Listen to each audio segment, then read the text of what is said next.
Assalamualaikum warahmatullahi wabarakatuh. Hai, perkenalkan, nama saya Anissa Triana.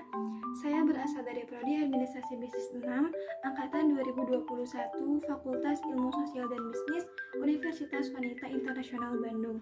Nah, di video kali ini, Anissa bakal nge-review sebuah film yang sempat viral di akhir tahun 2021. Video ini Anissa ajukan untuk memenuhi salah satu tugas pengembangan diri kelas public speaking bersama Ibu Nines. Nah, gimana kelanjutan dari review ini dan mengapa sih Anissa memilih film ini di antara sekian banyak film-film yang lain? Maka dari itu simak terus ya, jangan sampai di skip, oke? Baiklah, mari kita mulai saja. Jadi, film yang bakal Anissa review ini adalah film yang berjudul Aku Bukan Jodohnya. Nah, barangkali teman-teman yang nonton ini tahu nggak pas tadi Anissa bilang film Aku Bukan Jodohnya, kira-kira siapa sih pemeran utama di film ini? Nah, iya, bener banget. Jadi, pemeran utama di film ini adalah sekaligus sutradaranya gitu. Nah, siapakah dia? Yaps, dia adalah Syakir Daulay.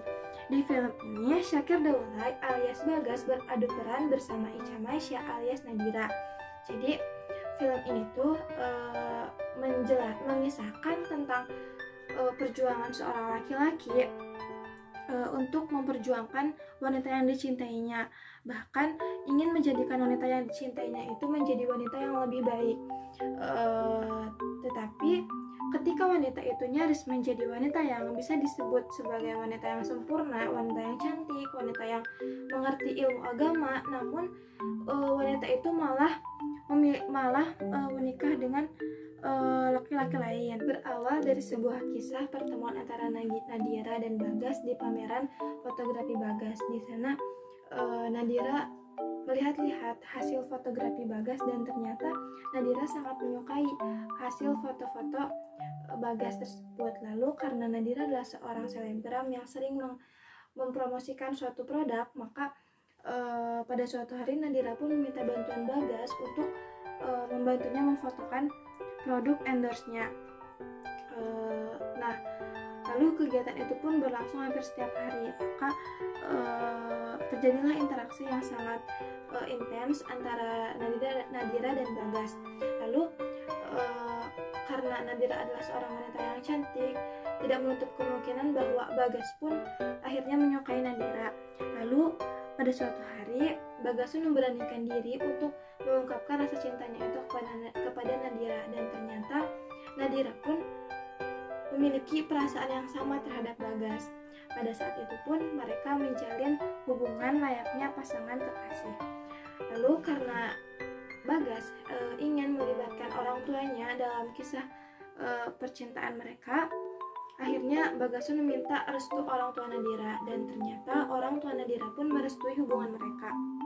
Lalu ketika sebaliknya orang tua Nadira ingin bersilaturahmi ke keluarga Bagas, ingin meminta restu untuk atas hubungan anaknya itu, ternyata ayahnya Bagas tidak merestui hubungan itu karena ayahnya Bagas menginginkan Bagas itu menjalani ta'aruf bersama wanita pilihannya, bersama anaknya ustazah temannya. Tetapi karena Bagas hanya mencintai Nadira dan tidak ingin dijodohkan bersama wanita lain, maka Bagas pun tidak menyukai ayahnya, dan kemudian Bagas menyalahkan orang tuanya. Lalu hubungan mereka pun berakhir sampai di sana. Tak hanya sampai di sana, penderitaan yang dialami Bagas di kemudian hari datang seorang ustadz muda bersama kedua orang tuanya ke rumah Nadira untuk melamar Nadira, dan ternyata laki-laki tersebut adalah sahabatnya sendiri, sahabat Bagas sendiri. Dan tak lama dari itu, ustadz muda itu pun melamar Nadira dan menikahi Nadira. Maka dari itu, pesan moral yang ingin Anissa sampaikan kepada teman-teman semua yaitu bahwa sudah sepatutnya kita sebagai umat muslim menjauhi setiap perbuatan yang dilarang oleh Allah, sebagaimana dalam sabdanya Allah Subhanahu wa taala berfirman, Bismillahirrahmanirrahim, wala taqrabuz zina innahu kana fahisyatan wa sa'a sabila, yang artinya janganlah kamu mendekati zina, sungguhnya zina adalah sebuah perbuatan yang kecil lagi menyesatkan. Sebenarnya Anissa juga bukan wanita yang benar-benar belum bisa gitu kalau misalnya lihat Ikhwan teh nggak suka, tapi Anissa juga masih belajar gitu supaya bisa menahan diri, supaya nggak gampang suka, gampang baperan gitu. Nah, maka dari itu ayo kita sama-sama sebagai remaja di remaja milenial jangan sampai gampang baper, jangan sampai mudah pacaran di era yang bisa dibilang sekarang tuh zamannya pamer ayang gitu ya. Nah, sebenarnya sih kalau misalnya kita butuh support system terbaik itu adalah orang tua kita sendiri gitu ya, karena sejatinya kita tuh harus bisa bersyukur gitu udah bisa disekolahin sama orang tua, digedein sama orang tua, dibiayain, disekolahin sampai kita segede gini gitu ya. Nah, maka dari itu jangan sampai kita tuh kalau misalnya nanti kan punya pacar nih, kalau misalnya kita punya pacar, terus kalau misalnya pacarnya minta ini minta itu, nah kita tuh jangan gampang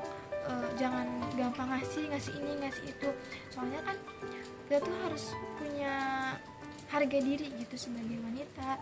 Maka dari itu tak hanya itu juga pesan moral yang bisa Anissa ambil di film ini tuh, jadi kalau misalnya kita suka sama seseorang, usahakan kita tuh harus melibatkan orang tua, karena supaya orang tua kita tuh tahu kita tuh berteman sama siapa aja, circle-nya kayak gimana, terus teman-temannya baik apa enggak. Jadi jangan sampai kalau misalnya kita nih ada teman yang ngajak main-main nah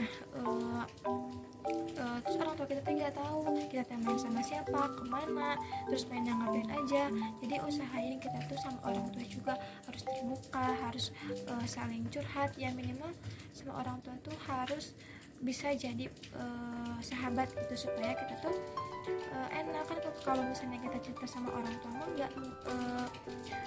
nggak mungkin diomongin lagi ke orang-orang, atau misalkan dilebih-lebihkan omongannya tuh. Beda kalau misalnya kita sama teman, pasti teman mah suka ada yang dilebihkan, atau kita kan nggak tahu gitu ya sifat manusia, bisa jadi di depan baik atau di belakang malah sebaliknya gitu. Nah, maka dari itu sebenarnya masih banyak lagi sih pesan moral dari film ini tuh.